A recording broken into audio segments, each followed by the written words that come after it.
whether you want to be a rapper, whether you want to be a DJ or a successful student, this is going to cover all of that.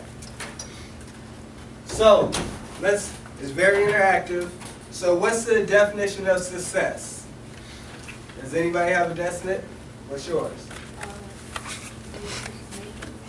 She said making it to the top. How about you?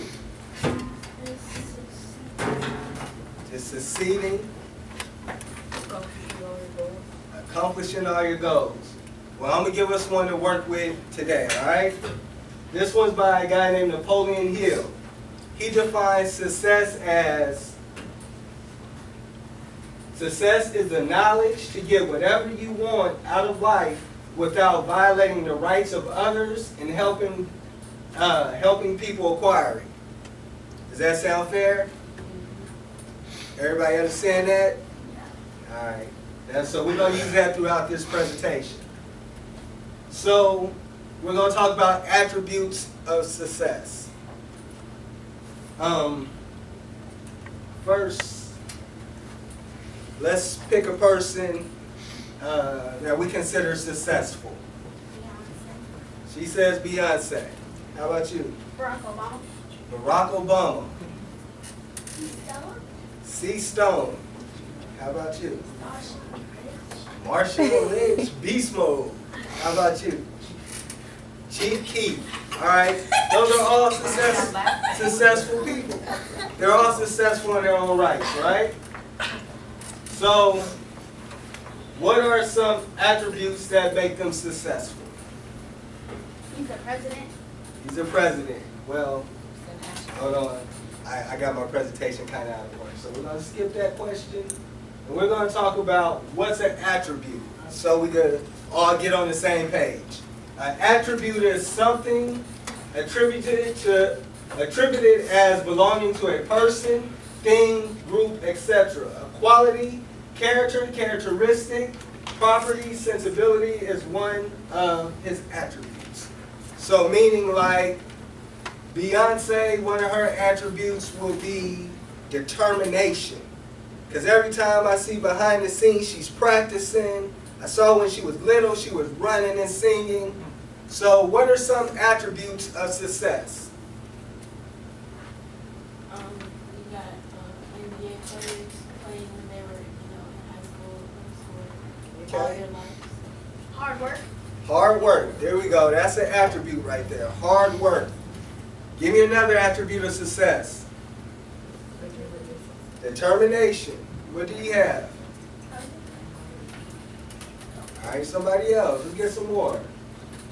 Look, y'all named Beyonce. We got Barack Obama up there, Oprah Winfrey, Michael Jordan, Serena Williams, and Floyd Mayweather. What makes these people successful? Hope. Hope. That's a good one right there. Hope. Progression. Success. Success. Progression. Progression. What about faith? All the things you said are things we don't learn in school, but are things that are installed in us, right? School can't teach you hope. I'm not saying you don't need school, but school can't teach you determination. In order to be a successful student, you have to have determination, you have to have faith, you have to have hope. The same thing they all needed. So, in order to get a full aspect of it, we can sum all these attributes into one word: mindset, right? So if you have a mindset of being a top boxer, then you know in order to be a boxer, you got to be willing to get punched in the face. You can't get mad. They can't teach you that in school. That's called control, self-control. Right? When he punch you in the face, that's part of boxing. This is what I signed up for. In order to be the best, I had to be willing to take that punch. And I had to be willing to give him out. Knowing that that other guy in the ring, he's coming to knock my head off. They can't teach you that in school. Self-control. But just like being a good student, there's nobody there to say, hey, look, in order to protect yourself from this guy, You need to be doing some sit-ups. You need to be doing some push-ups. You need to be hitting that punching bag. Also, I'm going to use Michael Jordan. His failure made him successful. He got cut in the 11th grade. His determination, he wanted to be the best, so he went out and worked harder. That's another thing. You hit it right on the head. You can't have success without failure. That's the biggest misconception. Failure is part of success. That's why when you take a test and success is 100, you get a 98. That means you missed one problem. Now you have a chance to go back and correct yourself. Not get mad and leave it alone. A chance for you to get better some next time. As a boxer, you might lose that first fight because not everybody's Floyd Mayweather. When you lose, you have to have the mindset to say, hey, look, this is still what I want to do. The determination. I need to practice harder. I need to study harder so I can be better. So, in order to get a full grasp of mindset, we're going to talk about the mind and 3 parts of how the mind works. We're going to talk about the subconscious, the conscious, and of course the body. First, we're going to talk about autopilot, right? So, autopilot on an airplane is when an airplane's flying, an airplane goes by longitude and latitude, right? So if it's off by longitude and latitude, it can get misguided. There's no signs up there that says Killeen next exit, Austin 45 miles. So if the turbulence on the plane knocks it off course, the autopilot brings it right back to its destination. So how does that apply to you and your mindset? Your subconscious mind, if you see yourself as the greatest boxer to ever live, that's how you're going to govern your body. When we're talking about college and not having parents around, if you say, I'm going to college and I'm going to get a 4.0, I'm going to study hard, all that, that's going to be in your subconscious. It's going to press up on your conscious and your body's going to react to that. You're going to have autopilot. When you see yourself as the best student in that party come up, your autopilot going to say, man, your body want to run to this party, but autopilot going to say, you want to be the best. So at the end of the day, you're going to sit there and study so you can become the best student because you know it's going to become a time to party. So, did you know the mind works in pictures? Did you guys know that? Alright, so these are my kids, so they've seen this a lot. We're going to need you guys to hold your comments to the end. Alright? So this is what I want you guys to do. Everybody can spell car in here, right? C-A-R, right? Now I want you guys to close your eyes. Car. I want you to picture a car in your mind. Does everybody see the car? Alright, cool. Open your eyes. Who saw C-A-R? Who saw that? Or did you see a picture of a car? I seen it already. Exactly. Your mind works in pictures. Don't make me have to ask you to leave, young man. The mind works in pictures, right? Boom. Now watch this. Close your eyes again. Balloon. Picture a balloon. Picture 4 balloons. All right, open your eyes.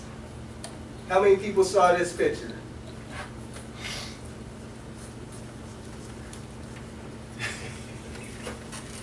You see that? The mind sees picture, right? Who knows where they got this picture from?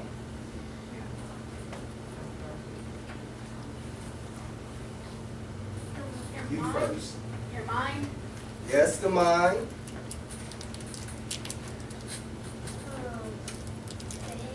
Okay, cool. They both said the mind. Now check this out. This is where you got that picture from.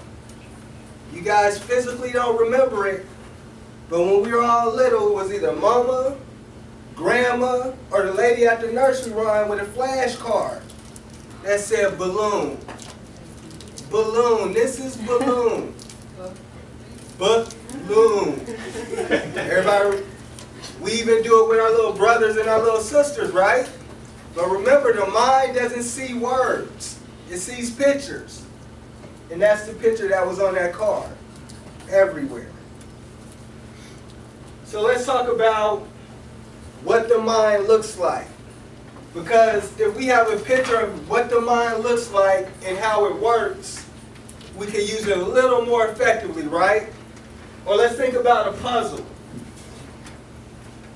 If you had all these pieces to a puzzle, wouldn't it be a lot easier to put it together if you had a picture on a box to show you at least what it looked like? Yeah.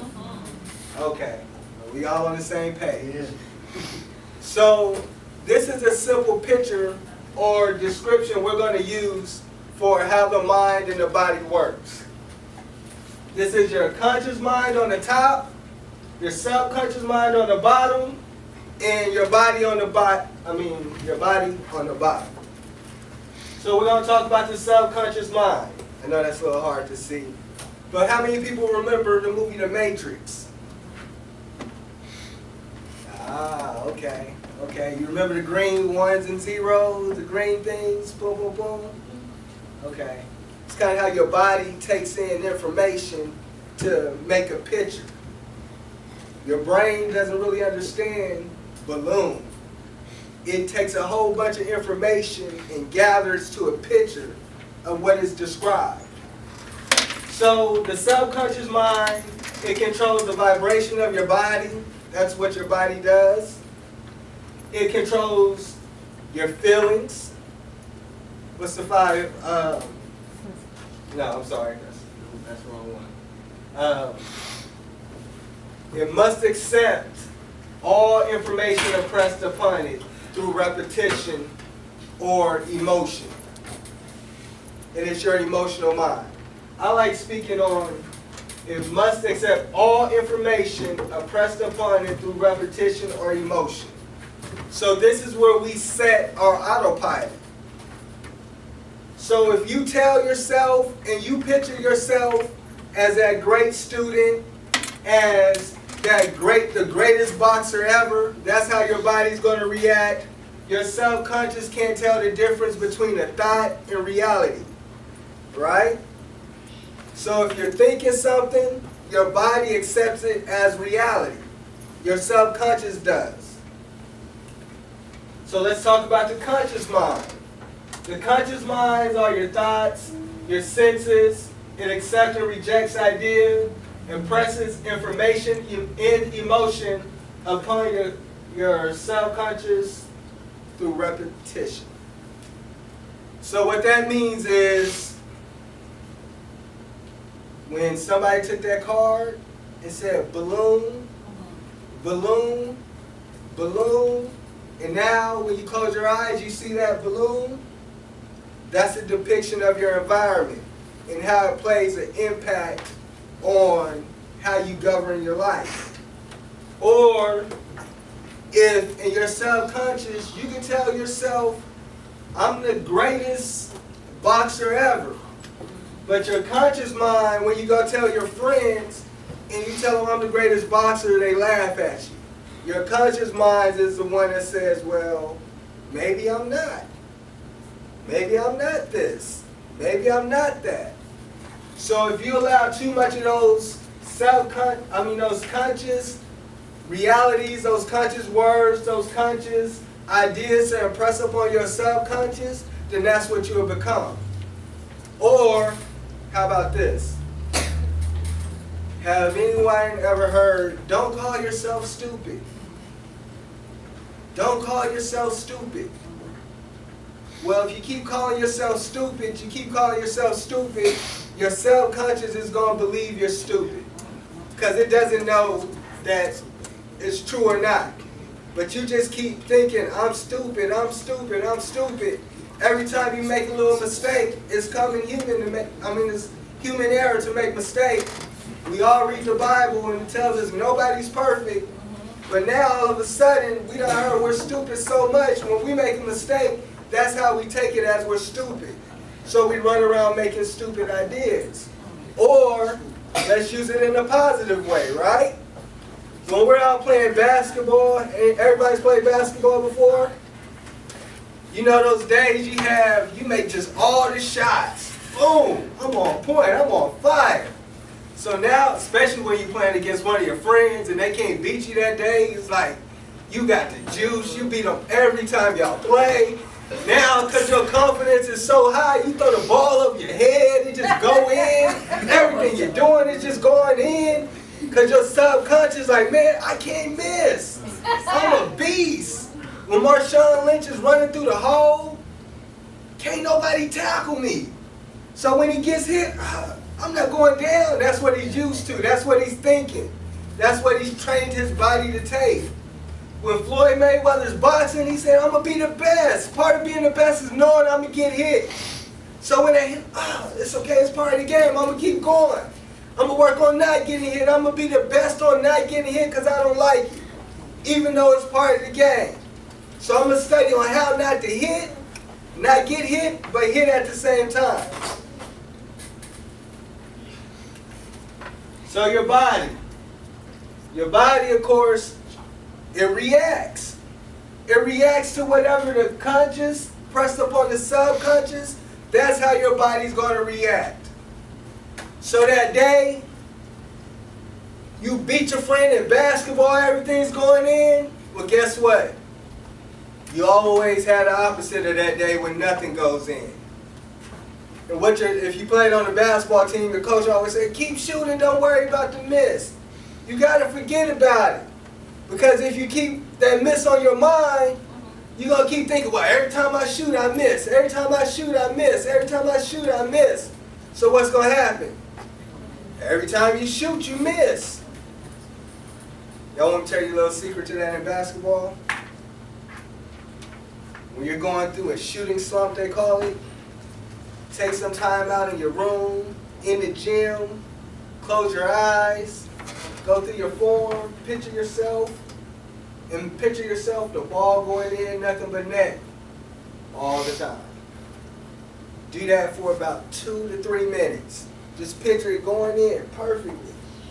Every shot you get, every time you touch the ball, everything's perfect. And I guarantee when you go, you'll start coming out of that slump. Your mind will start seeing boom, boom. So let's talk about the power of words. So there's a guy by the name of Dr. Masaru Emoto. He's a Japanese doctor, and he did a study. He put water in a jar or ice tray, and he wrote these words on the side.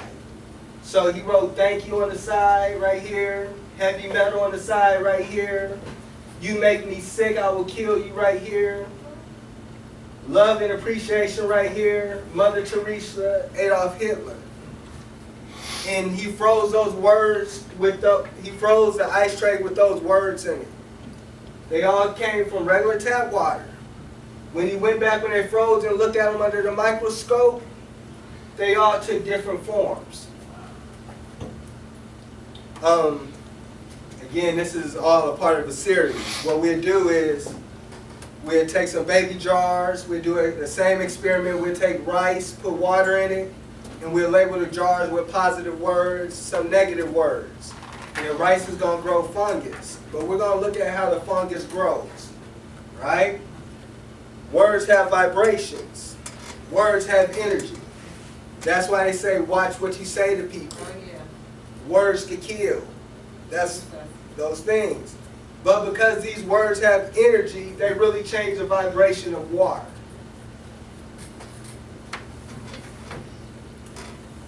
So with that being said, let's think about all the things that are made up of water.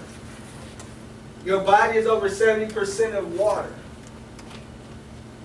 The world is over 70% of water.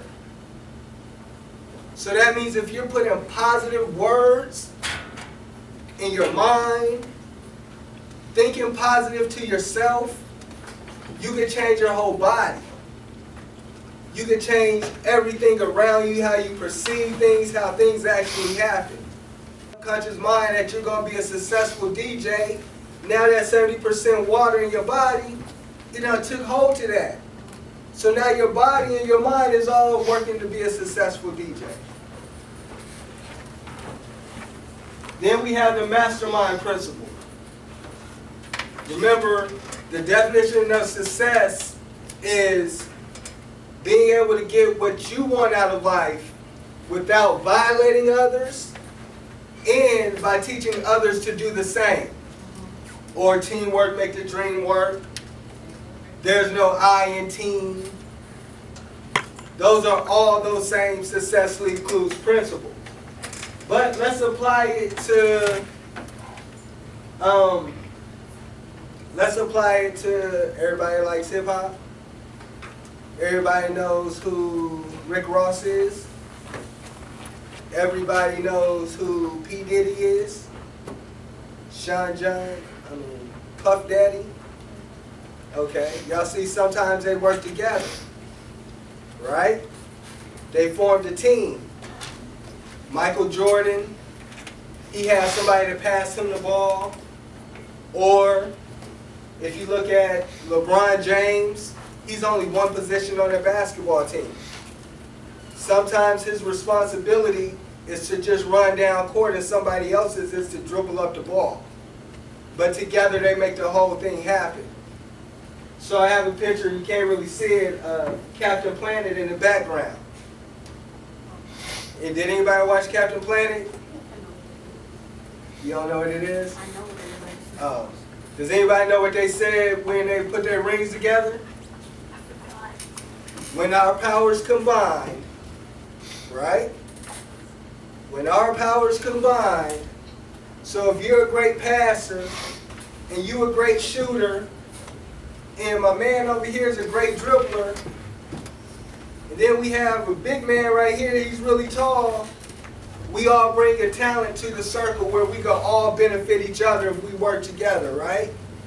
But if I say, no, I'm a shooter, I can't be with you, you can't shoot. Or I'm a dribbler, you can't dribble. No success could ever happen. We have to use each other. Or what makes Jay-Z and Beyonce successful is because a lot of people hear their voice. When they're down, they pop in that Beyonce song with their boyfriend lean to the left, and they all relate to that, right?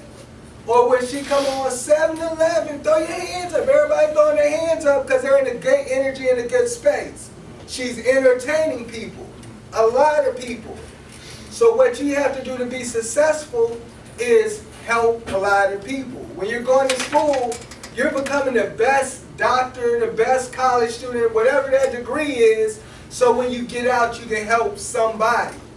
You want to become the best DJ, so when people have parties, you can put them in the best party mood, make them the happiest they ever been when they hear your music. That's how you become successful. So when you drop a tape or when you have a fight on TV, everybody want to go get and hear what you have to say or see you entertain them because they know you're going to put them in a good space. And this is part 2, overview. We talk about the 7 laws of wealth. Knowledge, that's the first sign of wealth. We talk about being able to make a decision, believing in yourself when nobody else does. Be true to yourself. That's always staying in your lane. If you're a great shooter, accept being a great shooter. There's going to be a great dribbler. Be a great shooter, let him be a great shooter, great dribbler, and together you guys can accomplish a lot more. How may I serve thee? This is a formula for success. Q plus MA equal compensation. And what that is quality of service, quantity of service, mental attitude. So if you're a boxer, how good is your boxer? That's how good is your boxing skills. That's the quality of your service. The quantity. How long can you be at your top? Can you be at your top performance for 12 rounds versus just 1? All right? And then the mental attitude in which you render your service in. I'm doing this because people enjoy seeing me. I enjoy making these people happy. Or even something as simple as a bagger, you can find success. When your mental attitude is, hey, I'm helping people, I'm going to put this in this order and do this because when this person gets home, it's going to be that much easier for them to take it out the bag. It's all in the mental attitude.